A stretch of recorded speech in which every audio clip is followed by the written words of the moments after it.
And we're live on the air from beautiful downtown planet Earth, brought to you by the Nine-Sided Circle. This is the Nine-Sided Circle with your hosts, who are Nor Kyle and Mushtaq Ali. That's us. Right. And we are coming to you tonight with much fun and frivolity, and plan on telling you all about the secrets of the Enneagram. We're going to tell you the real scoop, the stuff that nobody tells you. And it'll be fun. And it'll probably get me in trouble, but that's okay. It won't be the first time or the last. But I'm giving up the secrets for you guys. So, what secrets are we going to give up? Well, we're going to give up the secrets of how the Enneagram is really supposed to be used, and several different ways that it can be used. But before that, let me tell you that if you're watching this on YouTube, that we would just absolutely love it if you liked this video. And we would love it even more if you subscribe to us so that you could see our other videos. And if you subscribe, if you hit that silly little bell, then you'll be notified when we put new videos up, which is usually about once a week, sometimes twice a week. Mm-hmm. So there's my pitch that I'm supposed to do every time we do this. I have my best practices cheat sheet up here.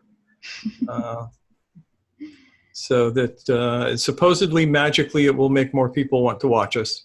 I don't know. But it's fun. It gives me a chance to play. Anyway, we lost Aaron, but I'm sure he'll be back. Yeah, he'll be back. Or he'll catch us on repeat, depending on what's going on in his life up there in Southern Oregon. So, I'm going to read you first the thing that I put up earlier today.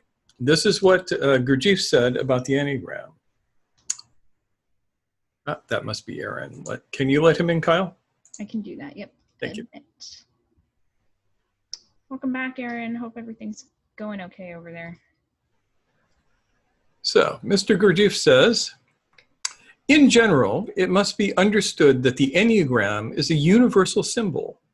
All knowledge can be included in the Enneagram, and with the help of the Enneagram, it can be interpreted. And in this connection, only what a man is able to put into the Enneagram does he actually know. That is, understand. What he cannot put into the Enneagram, he does not understand. For the man who is able to make use of it, the Enneagram makes books and libraries entirely unnecessary. Everything can be included and read into the Enneagram. A man may be quite alone in the desert, and he can trace the Enneagram in the sand, and in it read the eternal laws of the universe. And every time he can learn something new, something that he did not know before. That's some pretty crazy claims, especially the part about not needing libraries, because I personally don't believe that. I think right. Agreed. But that's a pretty significant claim. And at least in general, I take this claim to be pretty much true. If you really understand the subject, you can place it on an Enneagram. If you understand a process, you can place it on an Enneagram. If you don't understand the process, you can work out how it fits on an Enneagram, and you understand the process. The thing is that this is never taught anymore, even in the so-called Gurdjieff schools that are left over. The only people who I know of who were really teaching this around were J.G. Bennett and his inheritor, Anthony Blake, both of whom wrote good books on the Enneagram and are well worth reading. Enneagram Studies is Bennett's book. It's thin, it's nice. It is not easy to read, but moderately easy to read. And Blake wrote a book called The Intelligent Enneagram, which is thicker and has more material and is more contemporary in a lot of ways. And those are, in my opinion, such as it is, the two best books that the public can get their hands on Did I to get that? begin study. Yeah. That's right. Yeah. Yep. Andrew. We recommend them. Yep. Doesn't mean that there are other ones, that there aren't other ones out there. It just means I haven't run across them in my nearly 50 years of searching. But I might have gotten distracted at an important point. So, I am going to pull up an image for us here, and we're going to talk about it. This, can you all see that? No. It just takes a minute to load, yeah. There we go. There we go. And we lost somebody again. That's Aaron. He said Poor Aaron. Yeah. Yeah. So this is a meta-enneagram. And this is the meta-enneagram process. And those of you who did the ultimate enneagram, well, you didn't see this laid out in this particular way. You should be familiar with it. And if there are any misspelled words, it is my fault because Kyle did not have a chance to edit my work today because she actually has a life. So at the top, 09. This is the entering point and the exiting point, the first shock of 3. It's not the shock that we think of, but it starts the process. At point 1, you are in a state of readiness. Point 2, you initiate action. Point 3, the first shock comes. Point 4, the changes begin. You cross the equator. You cannot uncross it. At point 5, you manage to complete the changes. At point 6, the second shock comes. At point 7, the process completes. And you notice that 7 goes back to 1. But there are these 2 other points here. 8 is the purpose point. You have to know what the purpose is in order to know what the heck you're doing. And at 0/9, you collect part of the energy goes on to form other processes. Mr. Gurdjieff said, and this I believe is true because it cross-checks with a bunch of other stuff, that when you work, you get when you set an intention for work and you complete that intention, there is energy generated. 1/3 of the energy generated goes into doing the work itself. You know, in order to push a rock down the street, you have to burn some energy.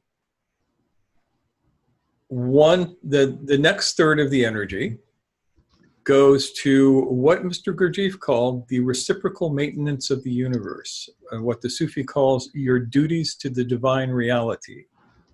It is energy that actually feeds the process of how everything goes together. And the third bit is energy that you get to keep for your own work. This only manifests when processes are complete. And those of you who have worked with me privately know that one of the things that I will do is get you to set intentions and complete those intentions as a process to kind of start charging your batteries. So, how does this manifest in the real world, you may ask? I'm glad you did. Let me read something else for you here. By the way, this language, which was written in the 20s and 30s mostly, is incredibly sexist. And I apologize to everybody's modern sensibilities. I did not feel that I should change it from how it was written. So it is all going to be in the masculine and all of this kind of stuff. And we all know better now. Yeah, I mean, that's just a disclaimer. Like, we are not. Yeah. If it was me, I would have probably written it all in the feminine just to piss the fundamentalists off. There you go. All right. So, if two men who have been in different schools meet, they will draw the Enneagram, and with its help, they will be able at once to establish which of them knows more and which consequently stands upon which step. That is to say, which is the elder, which is the teacher, and which is the pupil. The Enneagram is the fundamental hieroglyphic of a universal language which has many different meanings, which has as many different meanings as there are levels of men. So, what the heck does that mean? Any thoughts before I ramble on?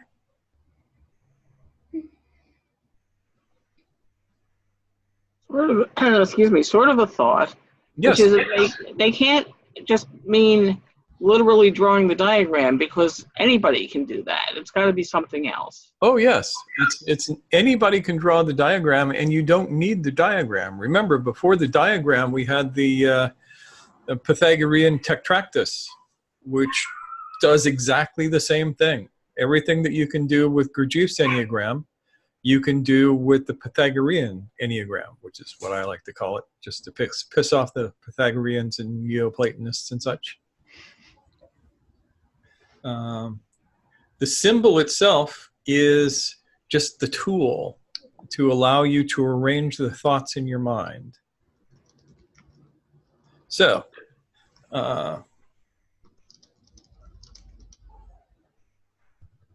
let me give you an example from my own personal life of doing exactly this thing.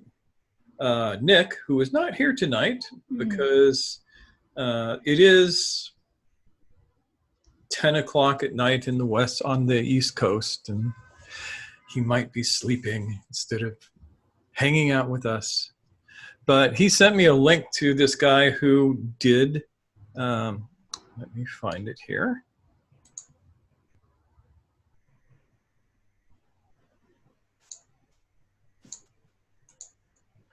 Okay.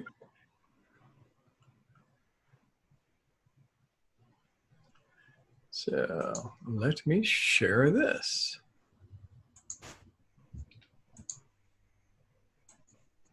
So, okay, loading. Yes. Is it up? Yep. Okay.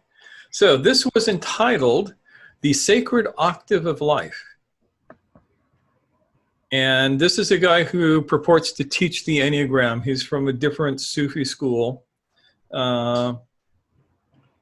And I looked at this and I said, okay. And I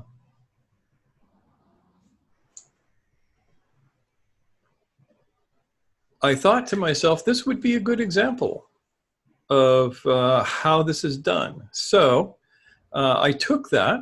I'm going to have to stop that and switch an image.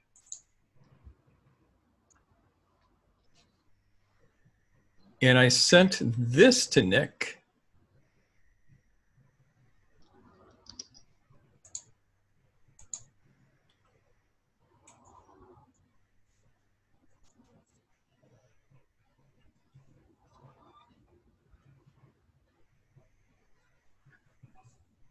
Which is the Holy Octave of Life.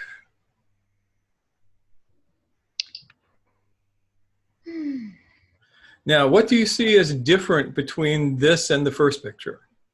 Which is not to say that there's anything wrong with the first picture. I'm not busting on the guy who did this because he's doing whatever work he's doing.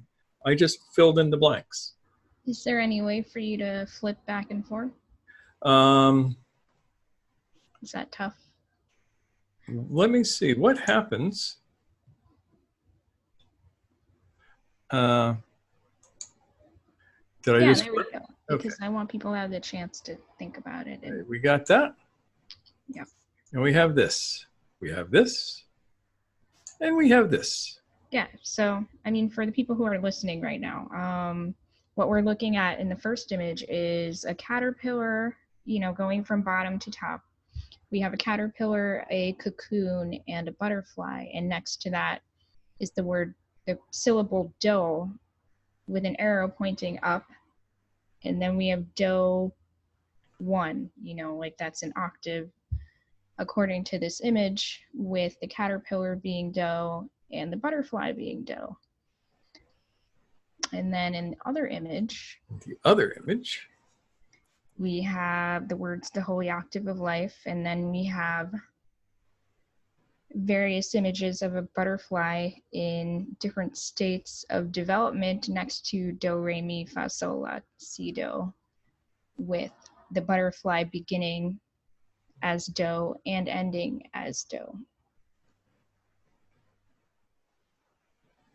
So to touch on the ones that we have a butterfly, then we have 2 butterflies mating, then we have eggs. Yep. Then we have a larval creature emerging. Then we have the larval creature eating and getting fat. Then we have the larval creature metamorphosizing into a pupa. And then we have the butterfly emerging from the pupa and flying off. So this is literally the octave of life for the butterfly, or one way to arrange it. Mm-hmm. And so this was sent to this Enneagram teacher who basically said it was too complicated for him to understand. Along with this image. Because this is the same octave arranged on the Enneagram with the 2 extra points filled in. Yeah. So you see here at 1, the preparation point, you have a mature adult butterfly. At 2, you have butterflies at work, 2 mating butterflies. At 3, this is the first shock. So you know, oh, here's the shock. This is the laying of the eggs. At 4, work begins. And you have the emergence of the larva from the egg. At 5, you have the work completes, and through the grace of the divine, the caterpillar metamorphosizes into a chrysalis state. So that's the second shock. That's the second shock. Then you have at 7, the butterfly emerges. You notice that 7 goes back to 1, and that is the completion of the work of the process on the octave. The purpose point is here, which is, it's a very small picture on this, but that is the flight of the butterflies going off to produce more. It is life carries on, and the purpose point is up here, that it's a field of flowers which represents the what butterflies do in the world, which is they're pollinators. Without them, along with the bees and the other insects that do this, we don't get the field of flowers. So they fulfill their part in the reciprocal maintenance of the universe. And so taking that octave and arranging it on an Enneagram begins to make it easier to see more deeply into it.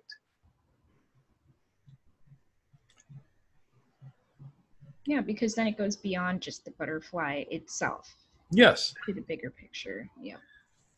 And it includes all of the important stages. Mm-hmm. Both internally, which is the octave, the internals from here to here. So that's 1 through 7. Yeah. do, re, mi, fa, sol, la, si, do. Mm-hmm. Purpose, initiating shock, and ending shock. Or as I like to say, the what it's all about point.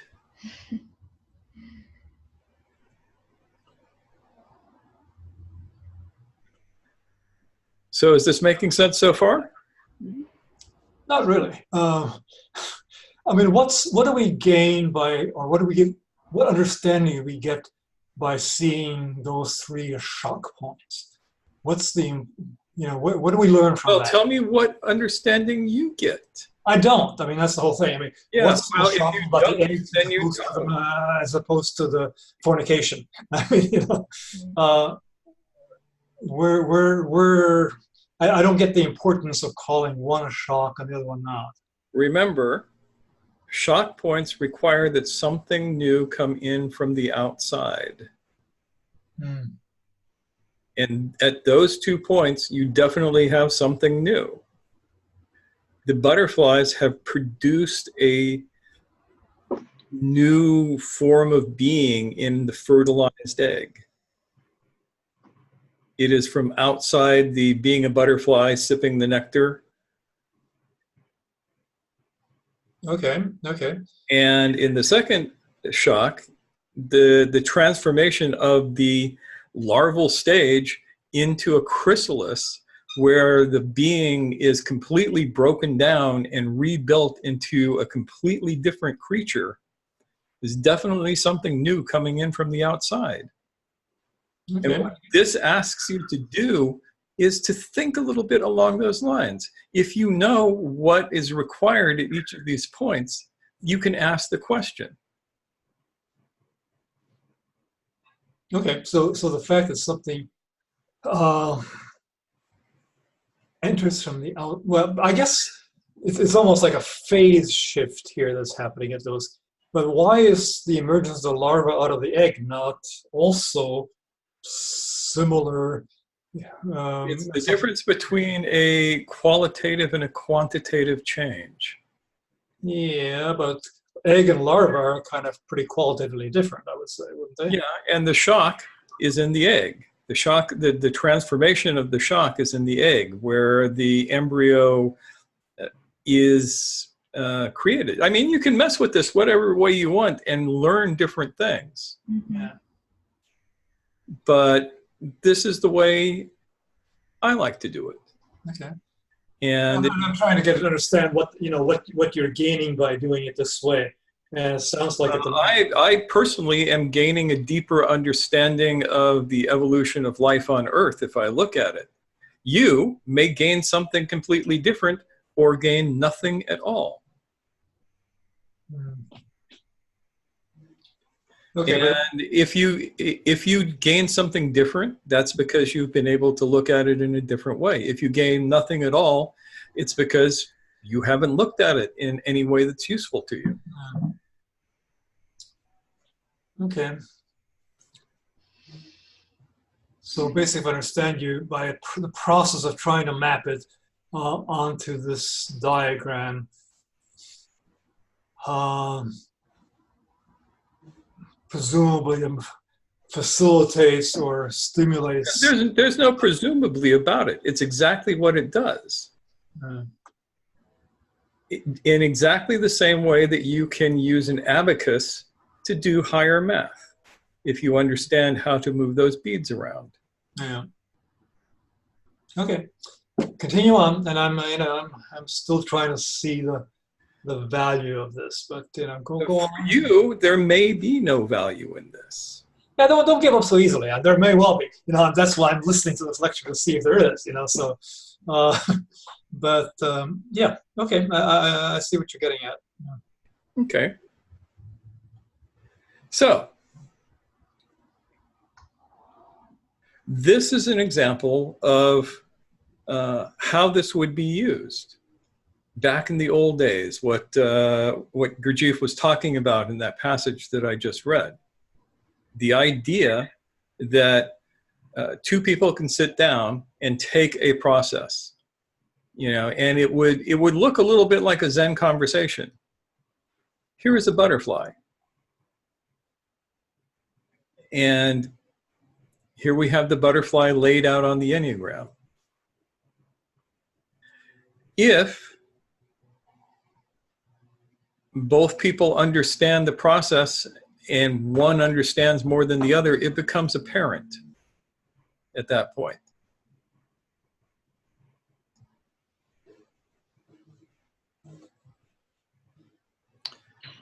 Does this make sense? Do you see how this might have been used back in the day?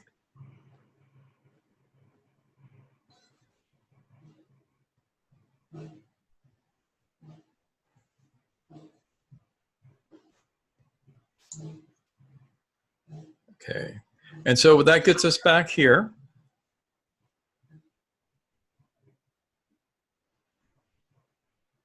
Yeah, so they would have done this for all kinds of things, I would imagine. Every kind of thing you can think of. And this is why you get sometimes very strange sounding conversations. Because they are contained, this is contained in that. It's like having a Zen dialogue, only with a turban.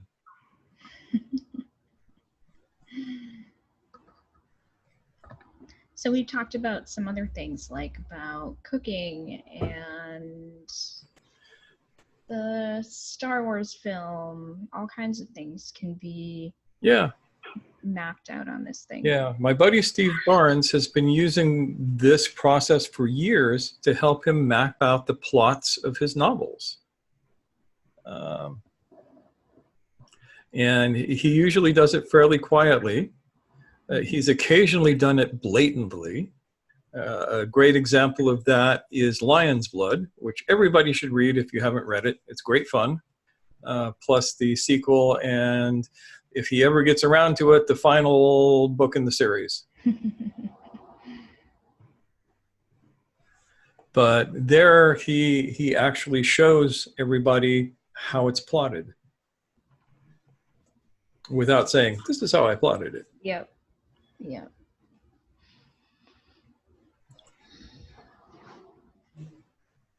So it has some things in common with the hero's journey, and yes, even that can be plugged into this as well. Yep, in a couple of different ways. Steve and I plugged the hero's journey into the Enneagram in a slightly different way, and neither one is incorrect or correct. They both work for doing it. It just gives you a different perspective. Mm-hmm.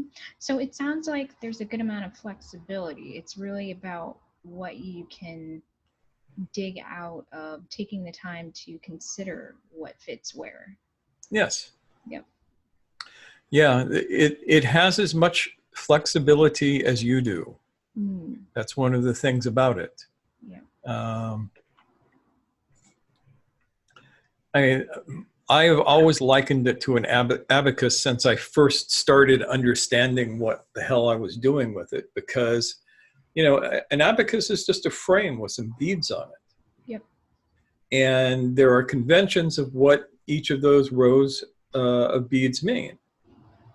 And when you understand those conventions, all of a sudden you have something that can do higher math at an incredible speed.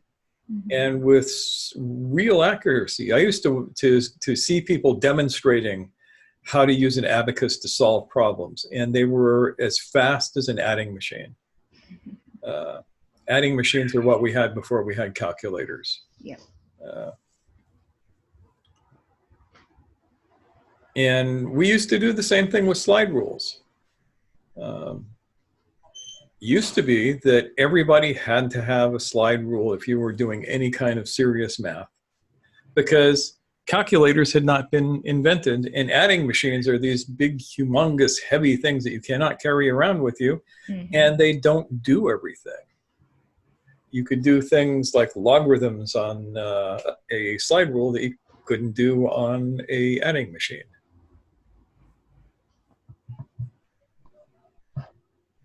And yet, the thing themselves didn't really mean much. I mean, a slide rule is just a weird-looking ruler. You know, it's got a middle part that you can move around, and it has a outer thing that you can move around. It's knowing how to use it that makes it useful. Same thing with the Enneagram. Yep.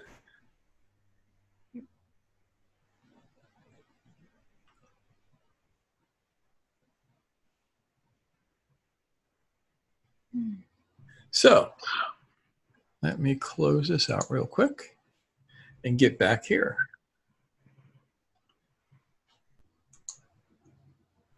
So any questions on that so far?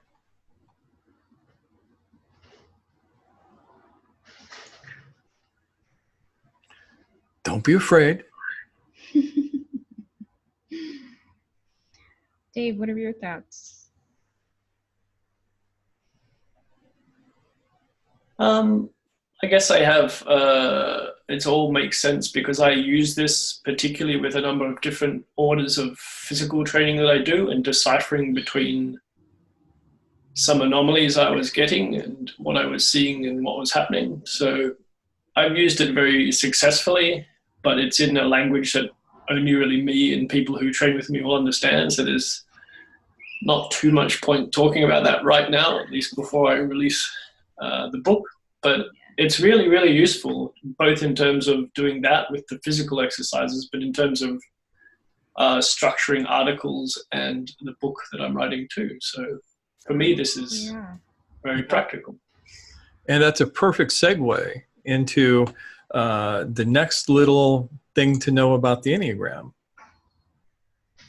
which is Mr. Gurdjieff says, the Enneagram is perpetual motion, the same perpetual motion that men have sought since the remotest antiquity and could never find.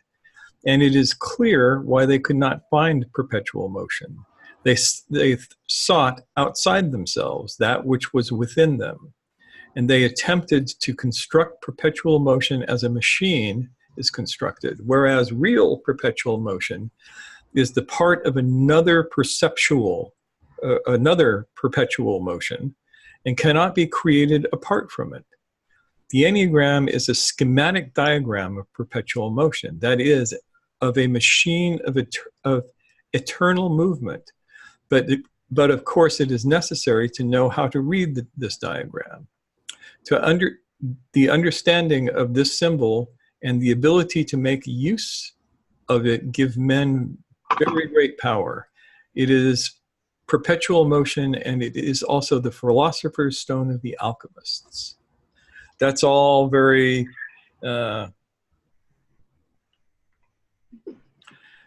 that's fancy words, but I have another quote on the same subject here, which is a little bit more succinct and to the point. He says, in order to understand the Enneagram, it must be thought of as motion, as moving. A motionless Enneagram is a dead symbol. The living symbol is in motion. And that's the point of the first flowerier and more exciting one. And what was that? That was the what? That is the point of that first bit that I read that has many, many more words. Yes, Sounds much, much fancier. Yep. The Enneagram must be understood in motion. It is not still. That's why I say you cannot put things on the Enneagram. Mm-hmm. And this is why people have run into such problems with that old devil, the Enneagram of personality.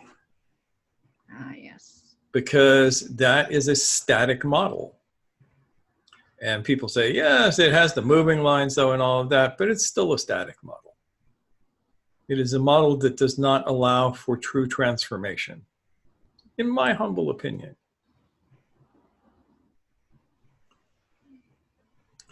So, we now know that in order to understand the Enneagram and to use it effectively, it must be seen and used in terms of motion, which makes what Dave was talking about such a good segue into this section of the talk. Mm-hmm. Because the motion that is easiest to understand this with is physical motion.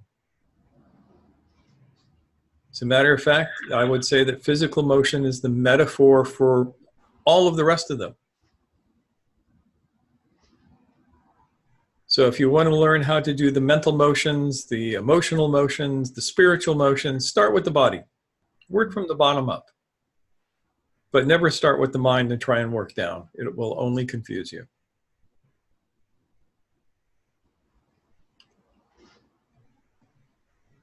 What do you say, Dave? Yes, I agree with that as well.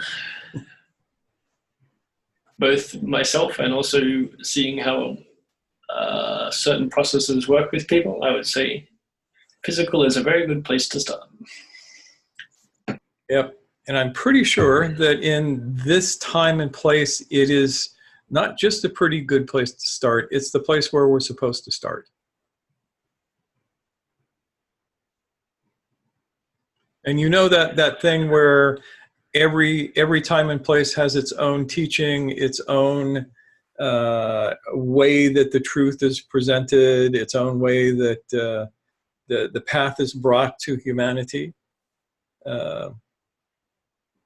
which is why all of the prophets and teachers of all time seem different from each other, even though they're pretty much saying the same thing. So for our time and place, for this world that we are stuck in here and now, in order to get on with the game, I'm pretty sure that we need to start from the bottom up and incorporate the body, because we have become a body-denying culture, at least here in the West. I agree. And the energies that we need for our own transformation are forever blocked from us by our inability to actually be in our bodies and use this machine in an effective way. Mm-hmm. So buy Dave's book if he ever finishes it.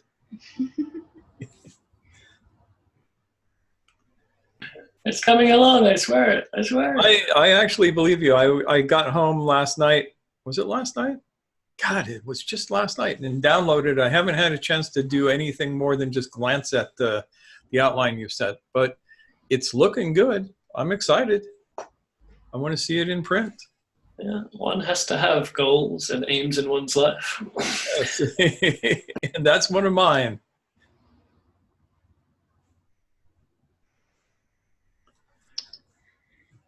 How you doing, Nancy? Pretty well, actually. I mean, I don't know if this is a time for details, but yeah. Yeah, of course it's a time for details. Okay, I have what I consider to be a minor miracle, which is my feet are on the floor. Instead of, I mean, everybody says, have your feet on the floor. But I have apparently released enough so that they can just be on the floor without it being an effort of will that doesn't work very well. Mm. That is actually an incredibly cool thing. What do you think changed for you? Well, I've been doing Qigong. By the way, Bruce Francis, which I've been wondering if that's what Ilmar is doing. But, Thumbs up, yes. Yep. Excuse me? He gave a thumbs up, which probably means yes. Yeah. Yep. Yeah. Aside from doing the Qigong, there was a rather surprising thing that happened, which was that over the past day or so, I've been able to feel the tension in my calves, which I knew was there because I could feel these lumps of muscle. But all of a sudden, I could feel it, and I don't think I've done huge amounts of releasing, but I must have done some. That's awesome. Yeah, I have a sneaking suspicion that you've done more releasing than you realize yet. That could well be. Yeah, I think that probably a month from now, you're going to be going, wow, I did all of that. This is my prediction. I could be wrong, but I suspect that I might be right, that you're doing more work than you're giving yourself credit for at this point. That could be. Yeah. Ooh, what's this? Dave has the meme that says, one does not simply get big calves.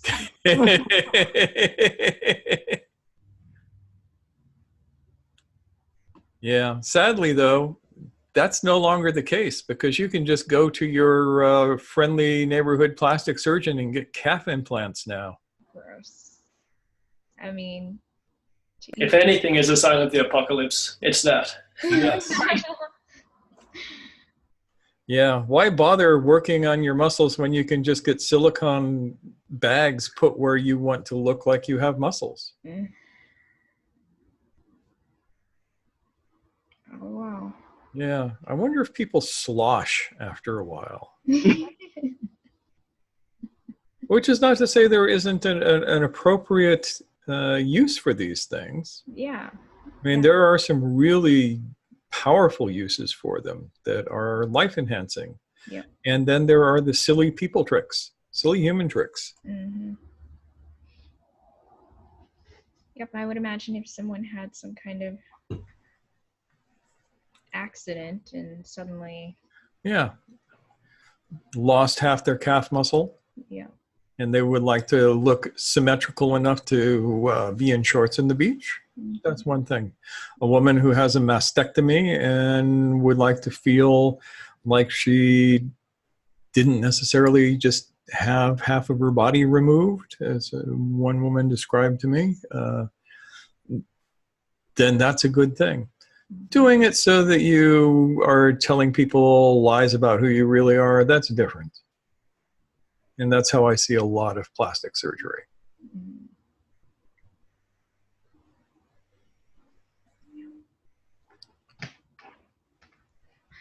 So, Enneagram.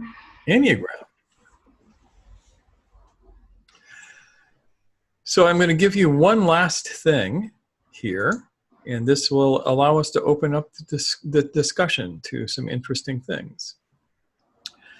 The knowledge of the Enneagram, according to Mr. Gurdjieff, has for a very long time been preserved in secret, and it is now, so to speak, made available to all. It is only in an incomplete and theoretical form of which nobody can make any practical use without instruction from a man who knows. Or in our case, from a woman who knows.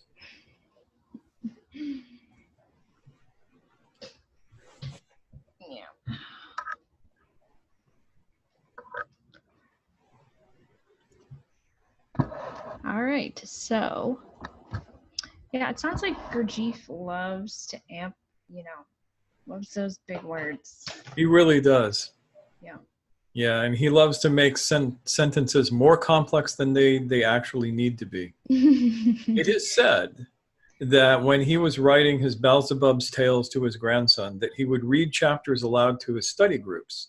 Mm-hmm. And anytime anybody understood it too easily, he would go back and rewrite it to make it more obscure. I believe it.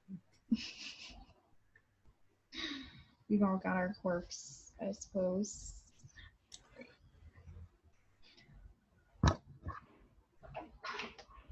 So, what he's saying, though, is pretty much true. This material had been for a very long time, was kept away from the general populace.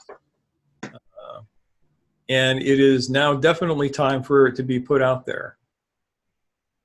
The trouble is that we need to have people who understand it enough to put it out there.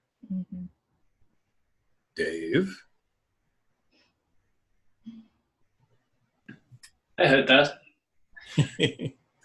I'd just like to say the last quote there and the first one, for me, if I'd read the quotes maybe like a decade ago, they would seem unbelievable or however you want to describe it. But having continued along, so to speak, since then, the more I look at them, the more like they become a greater truth to both of those things each time I look at them now, which is a very interesting thing to look back on myself who wouldn't have considered these things or the use of it in the way that I'm even using it now. So there's that kind of thing, like if you go right back to the beginning quote, where is it? About the line in the sand. Mm-hmm. So would you say to some degree use of the Enneagram as it's meant to be used, you need to have your being, your essence to a certain degree to actually start to interact with it properly? Yeah, but it doesn't have to be to any kind of high exalted degree. Sometimes you just need to understand it enough to know that you don't understand it. Yeah. And then you can work with it. Yeah. But yeah, there has to be a certain amount of presence in order to use this material. And you have to be able to move. And yeah, moving is not just physical. My old philosophy professor said that most people suffered from what he called sedimented consciousness, which is to say that belief structures just get cemented in over time, and everything becomes more and more rigid unless you do really serious work to keep your being flexible. And Gurdjieff, in a couple of places, implied that it was very difficult to teach anybody over 30 any of this material for that reason. I like to think that those of us who have gotten past 30 are still capable of learning. Otherwise, I'm up shit creek.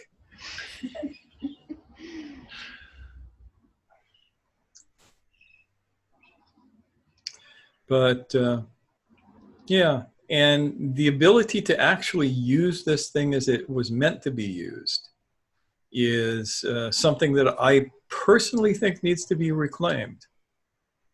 Because as it is used now, I'll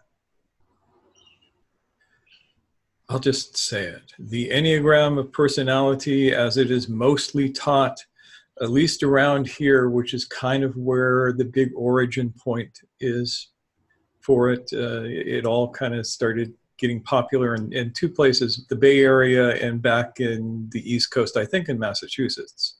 So part my fault, part Kyle's. But it's basically an abomination the way it's taught. It's taught as a static model. And it's taught as oh, you are this. You have this is of identity that we call a personality, and you're stuck with it forever. And the only thing you can do is make it nicer. And I deny this as a reality, because that's not the original teaching of it. That's the teaching of somebody who doesn't understand it. This is going to get me in trouble. I know this is going to get me in trouble.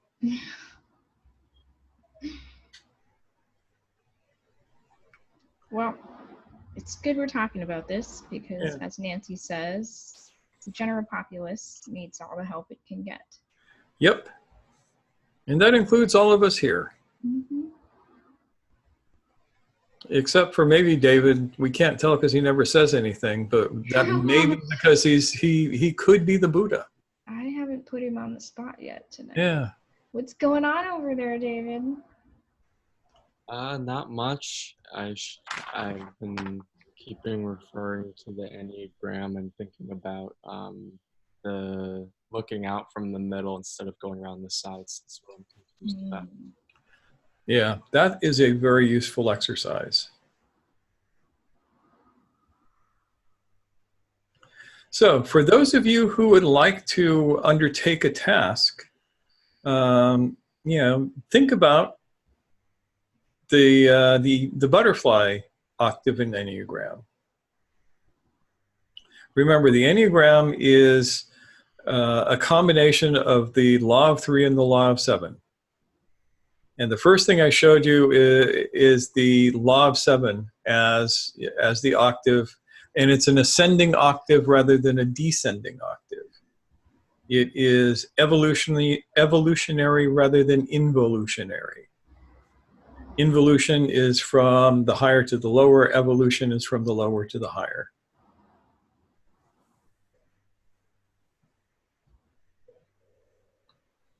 So Evolution is the ape climbing the magic vine to heaven, and involution is the angel plummeting to earth.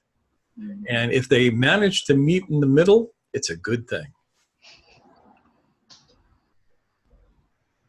Yeah, which is a concept that I stole from Terry Pratchett, who said, man is where the rising ape meets the falling angel.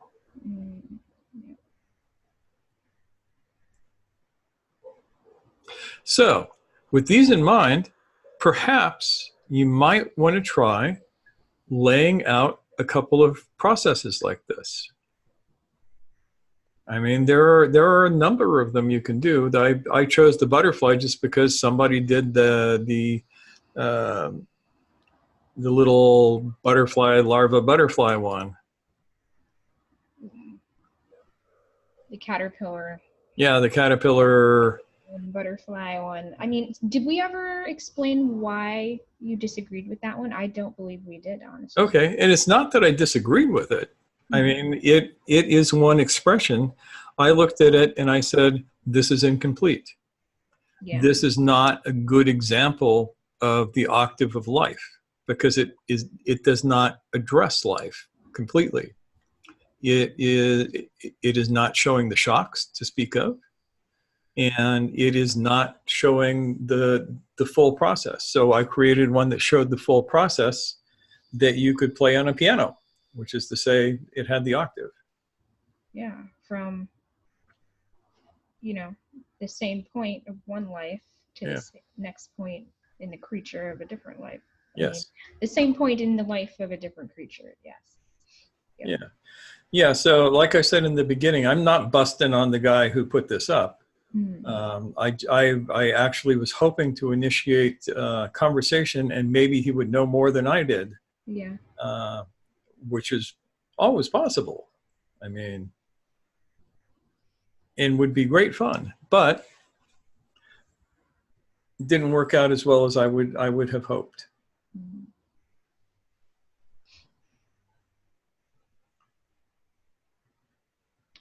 Yeah.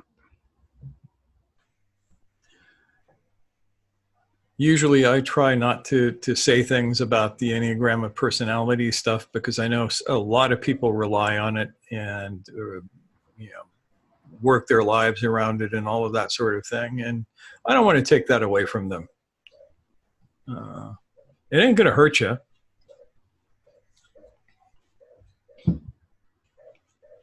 It's fine up until the point where you realize that personality is a bit more fluid than that. Yeah. Or it could be. Yeah, exactly. Yes. Yeah, and if you go around for years saying, I am a 1, I am a 5, I am a 9, then you might eventually become one. That's the old magical adage, invoke often. Did you know that what you invoke often comes about? Think about that for a second. There is an Enneagram for you, the Enneagram of invocation of states or beings, which is something that we've seen cross-culturally in various different places. I remember years ago coming across the medieval text called something or other of Abramelin the Mage, and it was the method of invoking the holy guardian angel to come and hang out with you. And the Western mystics were all, yes, this Book of Sacred Magic of Abramelin the Mage, that one. Yeah, I ran across that when I was a teenager, and it was like, okay, what can I learn from this? And I learned that they must have had a lot more free time in medieval times than I had, because I could never go through all of that. Mm-hmm. But one of the rules is invoke often. So, invocation on the Enneagram. Somebody take it up as a challenge. How does that look?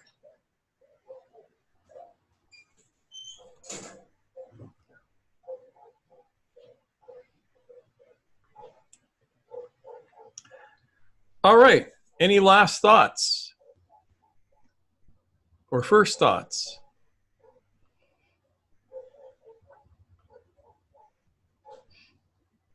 Yeah, I'm gonna chew on that. I'm wondering what motion means for the Enneagram. I can make a couple guesses with no particular certainty. Well,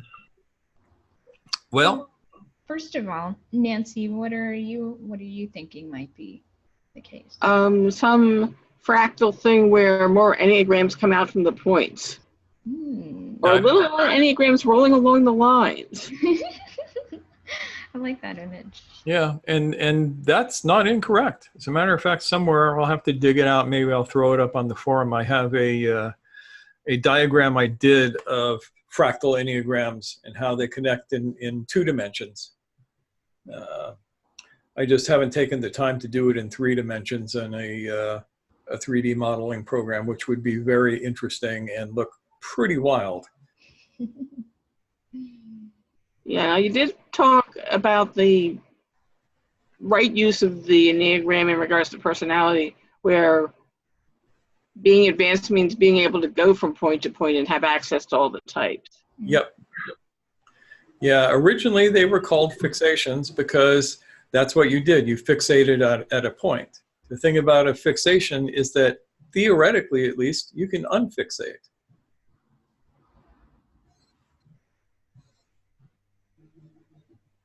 Yep.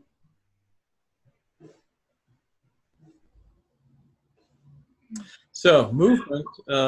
Anybody else have? Kyle, what do you think? What do I think? Yeah, let me put you on the spot for a second. Oh, I've been put on the spot. Okay, so motion on the Enneagram. I mean, I really am leaning into the idea of sort of what Nancy's talking about with, that's kind of the imagery that was coming to my mind, is the example of personality fixations and how it is possible to, even if you have a favorite, perhaps, you know, or you're the one that you lean into the most, you can, in a sense, take advantage of all those other points of fixation on the Enneagram, according to situations when they may be useful or relevant. And just having that that level of psycho-emotional flexibility and resiliency that allows you to move around like that.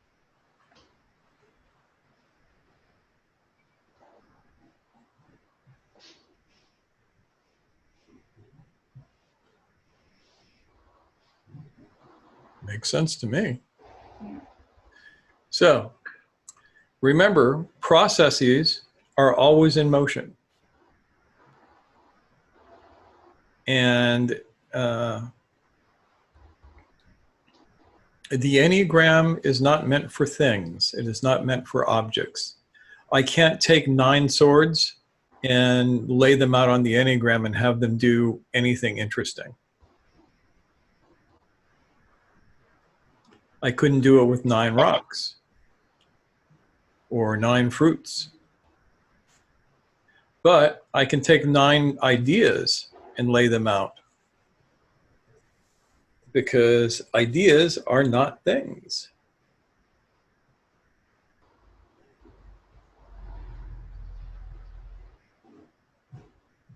So you all know that English has a tendency to try and turn verbs into abstract nouns, right?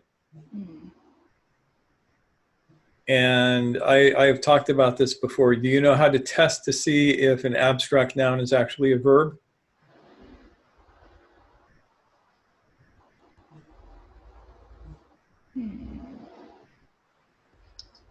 Anybody remember that? All right, I'll tell you. Yeah, I don't recall. Yeah, so you use 2 tests. The first is, will it fit in a wheelbarrow? If it will fit in a wheelbarrow, and you can fit anything in a wheelbarrow. You can fit an elephant in a wheelbarrow. It looks kind of silly, the elephant's, you know, standing there on its tippy toes in the wheelbarrow, or it's a really big wheelbarrow, or it's a really small elephant. But you can put an elephant in the wheelbarrow. So Can you put it in a wheelbarrow? And does the word fit well formedly into the sentence, an ongoing blank? So you can have an ongoing love, but you cannot fit love in a wheelbarrow. Therefore, love is not an object. It's not a noun. You can have an ongoing happiness, but you cannot put happiness in a wheelbarrow. You can't have an ongoing hedgehog, but you can put a hedgehog in a wheelbarrow. Hedgehogs. Yeah, and a hedgehog in a wheelbarrow could be a wonderful thing. But you can't have an ongoing hedgehog. So if it fits into the sentence an ongoing blank and it doesn't fit into a wheelbarrow, it's not really a thing. And if you insist on turning it into a thing, it does weird things to your mind.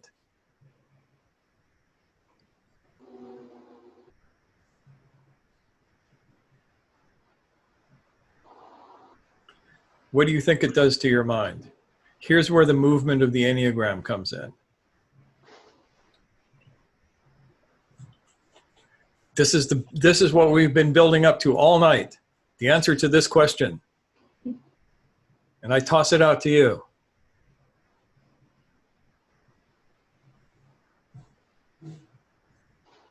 Well, it certainly fixates something which is essentially a fluid or a process or something of that sort, right? Exactly So, right, yes. Go on, say more. well, and given, and consequently produces a somewhat fixed view of life and the world as being constituted of these basically fixed things which you think are objects which aren't really objects, and you start wanting to play with them as objects, Mm-hmm. The self being the prime example of that, and that can get you into a shitload of trouble, basically, or at least a shitload of misunderstandings, Could be a shitload of trouble. And that too, definitely. Yeah. Yep. All of this is absolutely correct. And I will add one little other bit to it, which is when you turn a process into a thing, you fix it in space and time outside of yourself and outside of your control. So one of the classic examples of this is something that I used to have to cope with when I did a lot of couples therapy, which is the couple will come in and say, our relationship is broken. Now, take that word relationship. Can you put it in a wheelbarrow? No. Nope. Does it fit well formedly into the sentence, an ongoing relationship? Yes. Mm-hmm. Therefore, a relationship is not a thing. It is not a noun. What you're talking about is a process of relating that people do, a process of communication that gets glossed as the relationship. But the moment you say the relationship, you can no longer work on it. Think about that. The moment that you have externalized it as a third-party object, what can you do with it? It's outside of you. It's in time over there. You can say, I want to make the relationship better. And it's like, well, how are you going to do that? Give it a new paint job? Yeah. Put training wheels on it so it doesn't fall over so much? So the first thing you have to do, if you're going to do good couples counseling, is that you have to break the couple out of the idea that they have a relationship. That they have. Yes, that they have a relationship. It's like, and this used to shock people because I would sit down and I'd have a couple and I'd look at one of them and say, do you want to be with them? And they would like, oh, deer in the headlights. Nobody ever asked me that. We always talk about the relationship, that thing over there. It's like, now we're talking about, do I want to be with him? Do you want to be with her? And if both of them said yes, I knew that no matter how bad things were, it could be fixed. If one of them said no, then my job was easy because I had to do exit counseling. Yeah.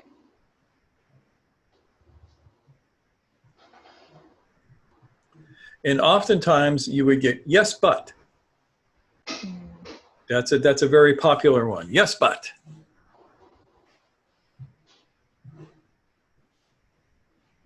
And so you got to get them to leave the butts off. Then you can talk about impediments to their ongoing process of being with each other. Impediments to their ongoing process of loving each other. You notice how all of a sudden this has gotten a lot more intimate? Yeah. And one of the things that I found in doing couples counseling is that there was a loss of intimacy through the nominalization of their being together into this third thing called a relationship. And if I could get their thinking to change, it made it much easier to work on things. And oftentimes couples would discover that all of this stuff that had been missing was there all the time. It's just that they were looking in the wrong place for it because it's not in a place. It's an action that you do. You can find the relationship under the bed if you lose it, but that will not give you the joy of being with that person back.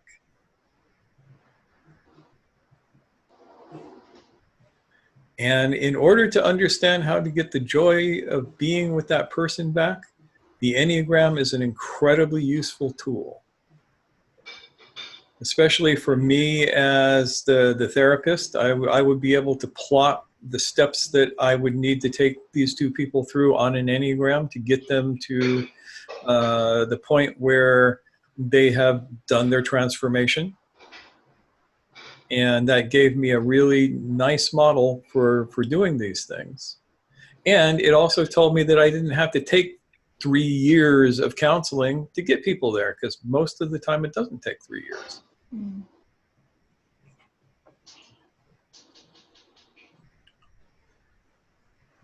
So I suppose the same thing would hold true of something like a democracy, which is presumably not a thing either, but more a process of relating to each. And much of our political discussion, I suspect, could be well improved by seeing them as processes that people are involved in rather than nationalism to be defended or something of that sort, you know. Yeah. Really good point. Thank you. Yep. Yeah, and it's funny because the process of democracy is one that is only possible with an educated, engaged populace that actually knows how to think. And if you have an educated, engaged populace that knows how to think, then you can disagree with each other and reach some higher order thinking about those disagreements. But because we have been dumbing down our population for decades now, we no longer have a population that knows how to think. They just know how to emote.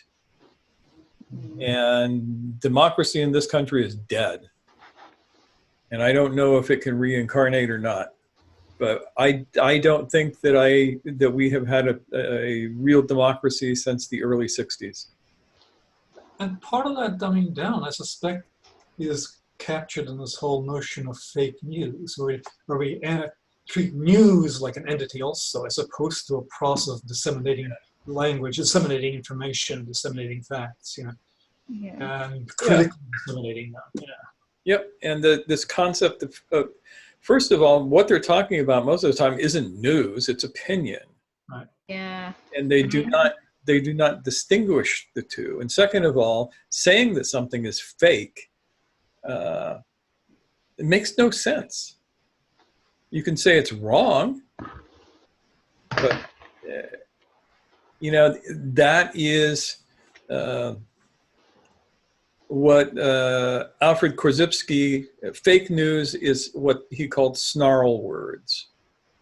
They are terms designed to evoke an emotional response and nothing else. Mm-hmm.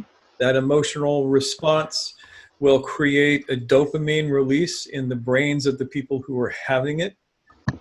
They will do a lot of virtue signaling between each other. And they'll all feel better, and they will be bonded, and they don't have to think even once. They never have to question one of their assumptions. It's almost like, you know, trauma bonding. Like, it's a toxic environment, but you're brought together by the experience of the toxicness. Yeah. And I think that it's more than a little like that. Mm-hmm. Because we know that trauma is one of the things that politicians love to create in order to keep people in line. And to play off of, because we Yes. all carry trauma, and we all have, you know, it's almost like a shared cultural trauma. And then you get politics involved in that, and just like tapping all those trigger points on purpose to create these responses. Yeah.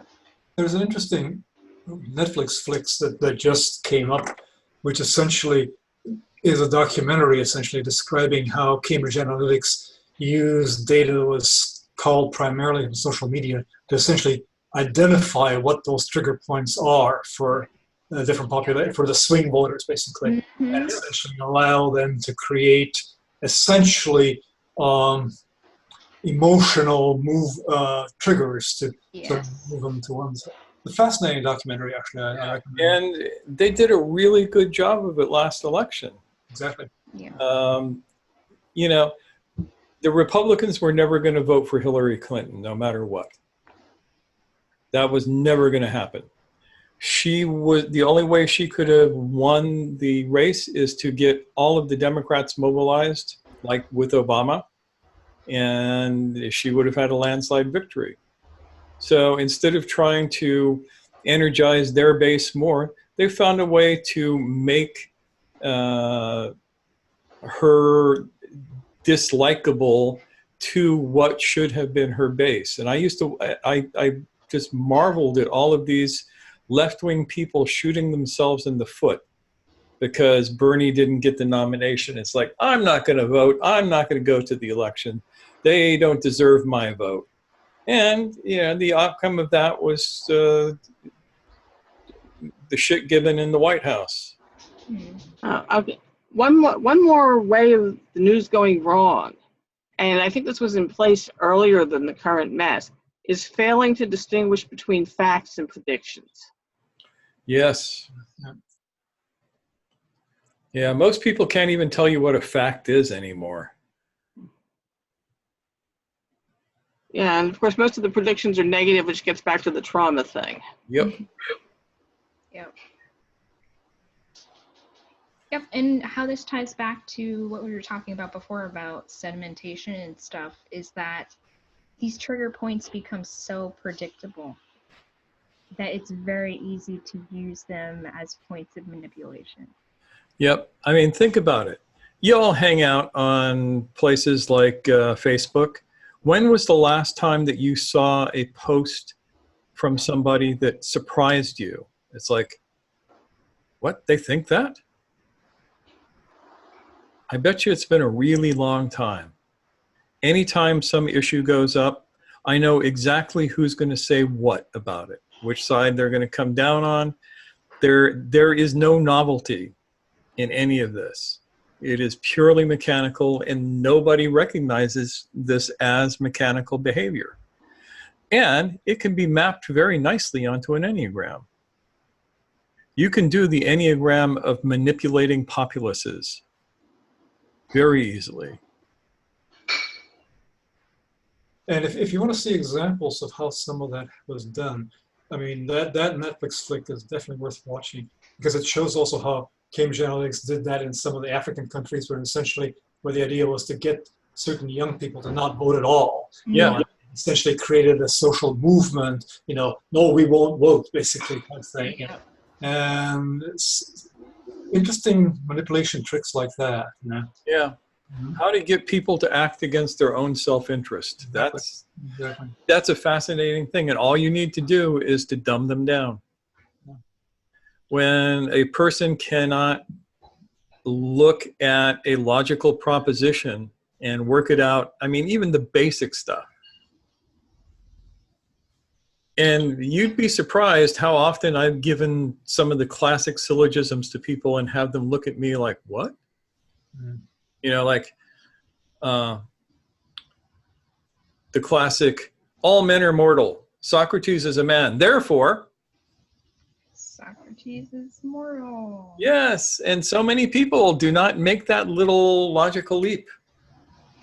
Well, I can tell you right now, I was not taught like logic studies in school. That wasn't a thing. That just didn't happen. Yep.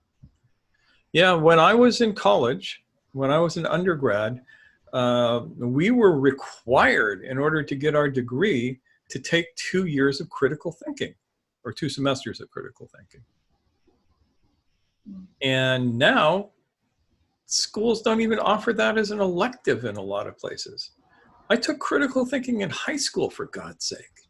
Yeah. But part of that, I mean, I keep a couple people on my Facebook friends list who are essentially right-wingers. I also get, for some reason, I'm on Trump's list of donors. I haven't donated him, but I keep getting daily emails from him, you know, basically from that campaign. So and partly I keep it on it just to sort of get a feel for what that wing is doing. You know? Mm-hmm. And some I understand. I'm on the same list, man. Oh, okay. Well, I don't know how we got on it, but you know.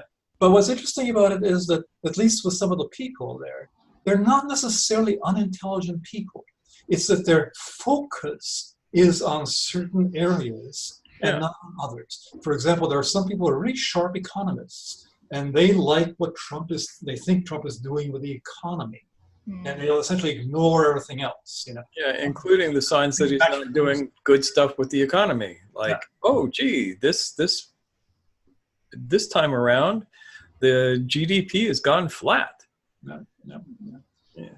But what's interesting is that what I'm making is sometimes it's not lack of intelligence. It's rather focus of attention. And by manipulating people's attention and putting it on a particular thing, like a lot of those campaign things are, you know, big government socialists are going to do you in, you know? And so it puts the focus on that, you know, which is really scary for some people, you know. Yeah, true. I remember Obama's going to come and take your guns. Exactly. Right? It's like I spent 8 years with Obama and all I got was health care. Never showed up to take my guns. But if that's true, then maybe the issue isn't so much lack of ability of critical thinking, and more an issue of the scope of attention and where one's attention is fixated upon, which should be right up your line. Right? Yeah, one could look at it that way. I suspect that it might be a little bit of both. Yeah. Critical thinking should broaden your attention. It should make you ask questions like, what am I not seeing here? Mm-hmm. Yeah. It should be asking you, oh, that was a tu quoque argument that guy said. That's got to be bullshit. But we don't see that anymore. Nobody knows what a logical fallacy is. And basically, all we have on the news are logical fallacies anymore. Well, we're all being subjected to sleight of hand maneuvers. Yeah, or as we like to say, sleight of mind maneuvers. Yeah, exactly. But I think that critical thinking, ideally applied, helps you be conscious that those types of things are happening so that you're looking for them, as opposed to, you know, just accepting what's put in front of you. Like, even we can engage with what's put in front of us in an intelligent way, but questioning it in the first place takes an extra step. Yeah, and critical thinking allows you, when you hear America, love it or leave it, to go, that's not an argument. That doesn't even make sense. All that does is stimulate emotion. Which gets to something, I'm offering this tentatively, is that what's needed is not necessarily stuff about thinking. It's also a sort of emotional fastidiousness.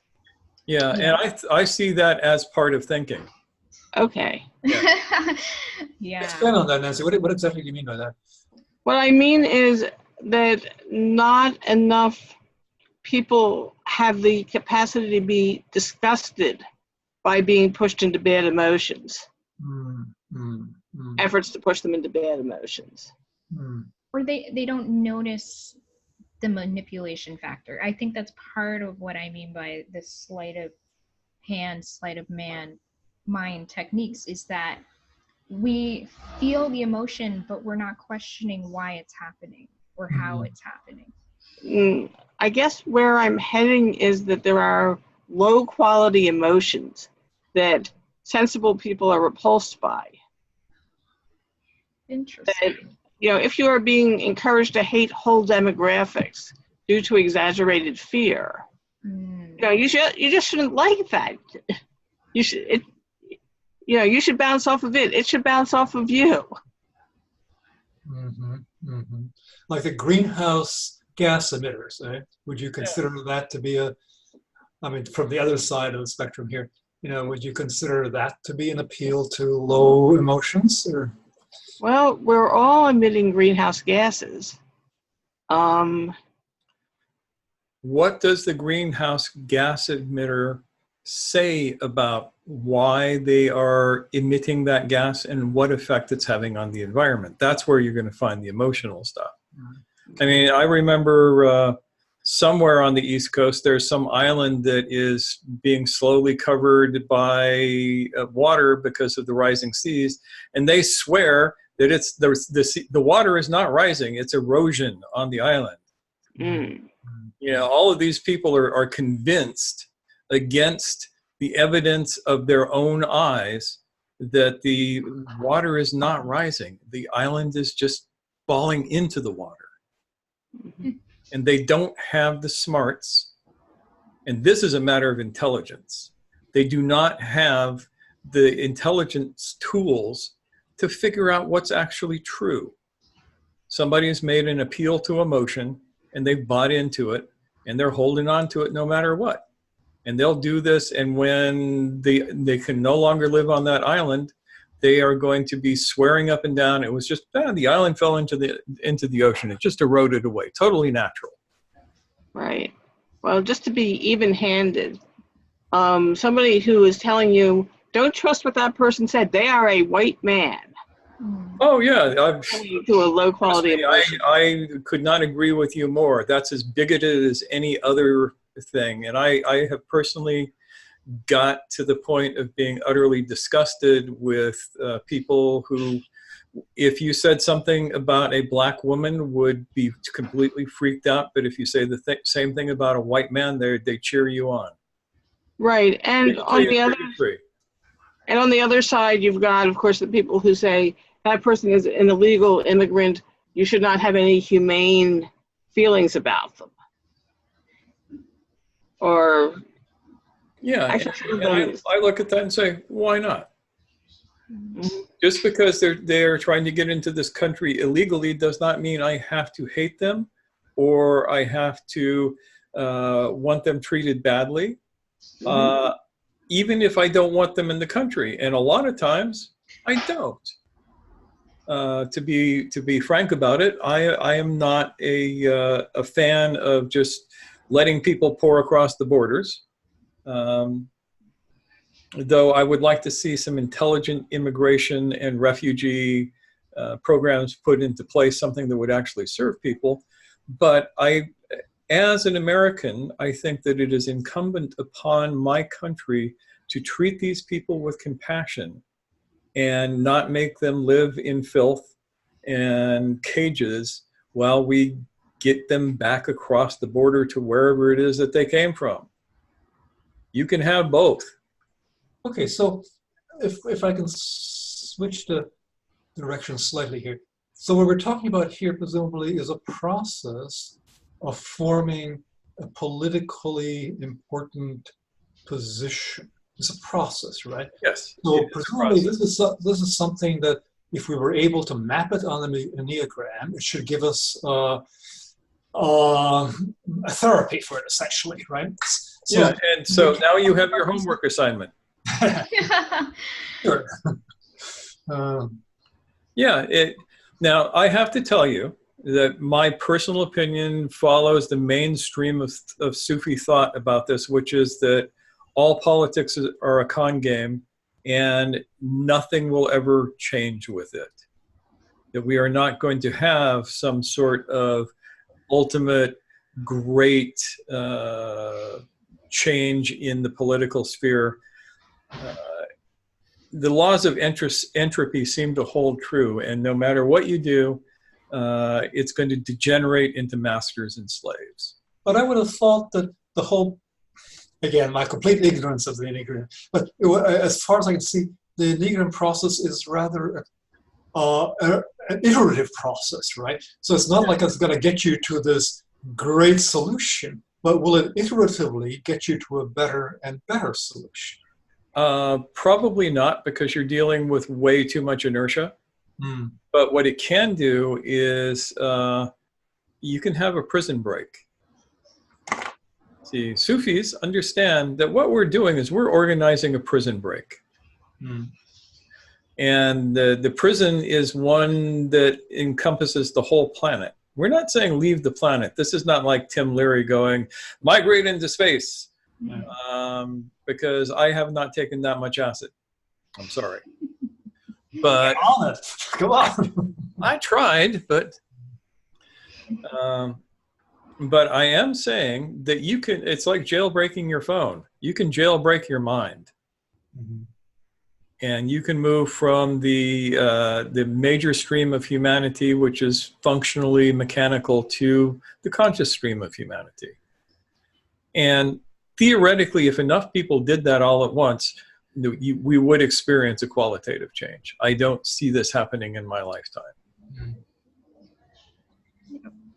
Okay. I think that's the issue, is that it's hard to make it happen collectively when so many people are just, mired in the status quo, unfortunately, for one reason or another. Yeah. And, being mechanically left-wing has no more value to me than being mechanically right-wing. Both strike me as a binary stupidity.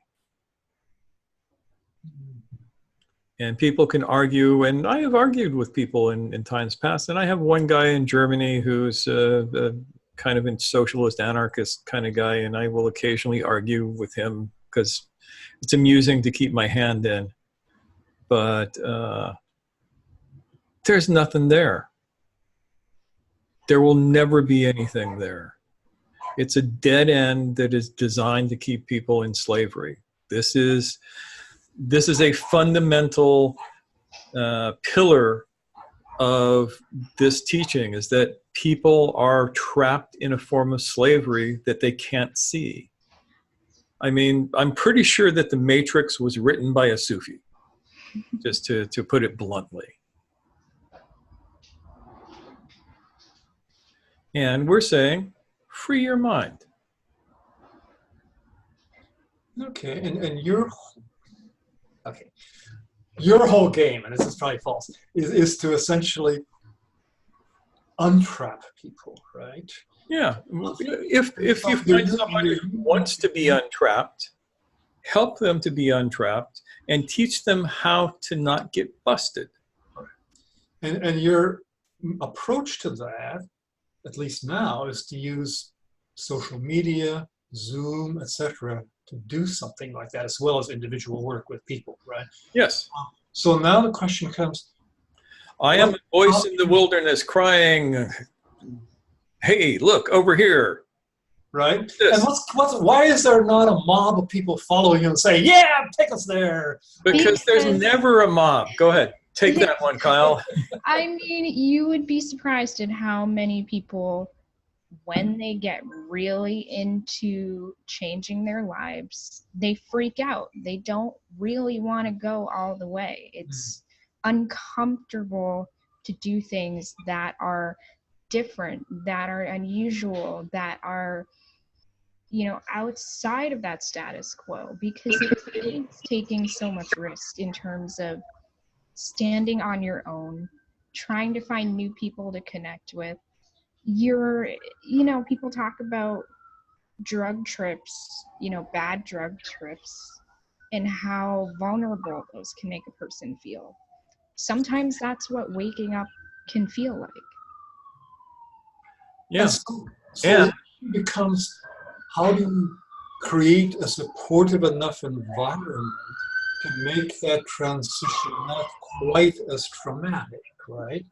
Which I suppose what you're trying to do with your community, right? Yeah, and different communities are going to have, different strategies that suit people with different temperaments and that kind of thing. And we are not the only ones out here doing this. No, we are not. Yeah, there are subversives everywhere. But the fact of the matter is that most people don't want to. The number of times that I've had, and this happened just recently, I had a student say, I realized I have no interest in waking up. I don't want to wake up. I like this. Whatever it is you're talking about, I'm not interested in it. I want the identification. And it's like, okay, that's fine. Enjoy. Have good dreams. May you have the best dreams ever. Until an external crisis hits to the point where that becomes untenable, right? Yeah, if an external crisis, and we don't know that will happen. Some people have really nice dreams for their whole lives. It's nothing wrong with it. This was one of the really potent things for me when I realized is that people don't have to do what I do. Nope. There is no requirement that anybody wake up, and people are perfectly fine being asleep. People are perfectly fine being robots. There is no negativity associated with that. Except you grouse about it all the time. Well, that's my job. Damaging. That's not to say it's not damaging. I mean, that's why things like global climate change have happened, because we weren't conscious enough to accept that things were happening. Yeah, and it's damaging. Yeah. What she says. However, if everyone's kind of in the same soup together, there aren't really social consequences to being asleep. Here's a theory about resistance to waking up, which is I was thinking about what drives cruelty, because there's a lot of cruelty that doesn't bring the person who's being cruel any obvious advantage. It can make their life worse. They still do an awful lot of it. And it seems to me that what drives it is not wanting to see the other person feeling good. Oh, yeah. And so the thing is that if you are on the receiving end of this, especially if you're a child, you get punished every time you feel better, which makes feeling better frightening. Yeah. Yes. And you get punished every time you think outside of the cultural box that you have been put in. Yeah. And I want to tie this back to when we were talking about, I mentioned cultural trauma. Like, we, on the big scale of things, do not realize that we are traumatized, that we are damaged, that we are damaging ourselves, damaging each other. We do not realize this is happening. And so it perpetuates itself. Exactly. It's our normal. And I suppose that's where art, and especially literature, can come in, because it can provide you an external viewpoint which is somewhat liberating from the socially accepted one. I certainly remember when I was growing up, my friends were basically dead authors, and those I could understand, whereas the people in my environment were, not ones I really wanted to associate with that much, and that maybe is why, I had always, I tried reading Gurdjieff and said, nah, this is way too hairy to read, but maybe that's why we need some clear and inspiring, maybe, literature that presents this kind of alternative view. Yeah, I'm not sure Gurdjieff definitely need that. And the other thing that we need to do is to realize, where is trauma? Where do you keep your trauma?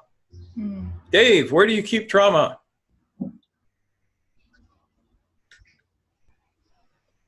Fair amount of it seems to end up in the body. Yes. Yes. I didn't want to blur it out, but I got excited. Yep. Yeah. And so, Dave, how do you deal with that trauma in the body?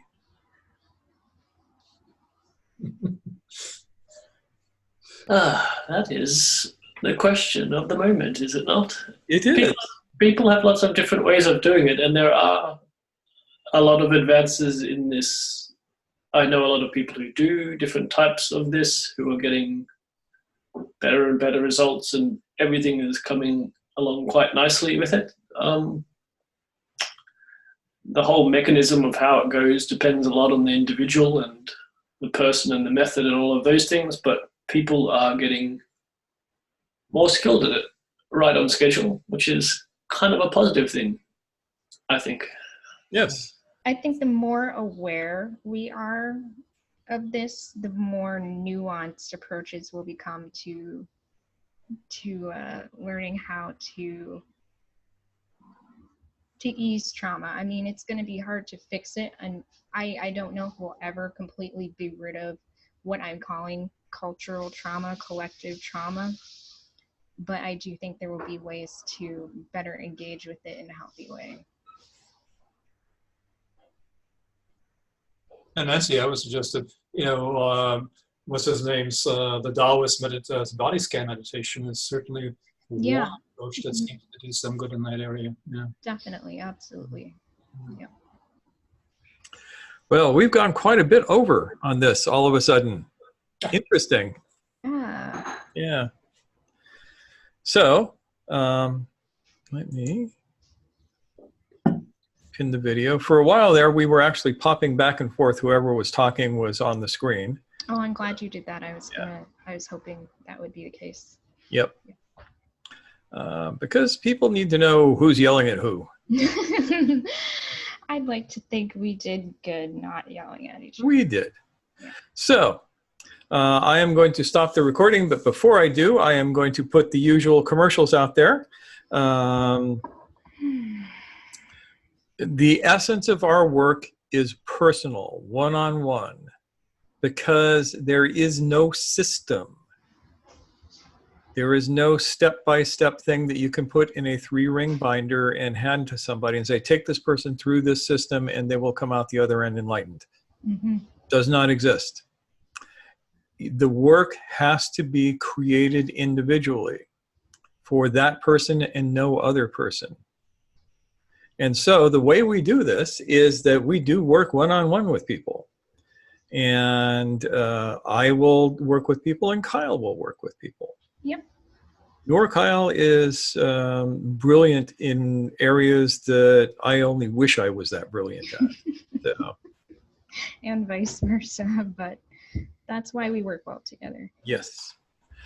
And so we run an ongoing special so people can find out if they really want to work with us and not have to mortgage their house to do it, which is 6 sessions at half price, which is 6 sessions for $300. Mm-hmm.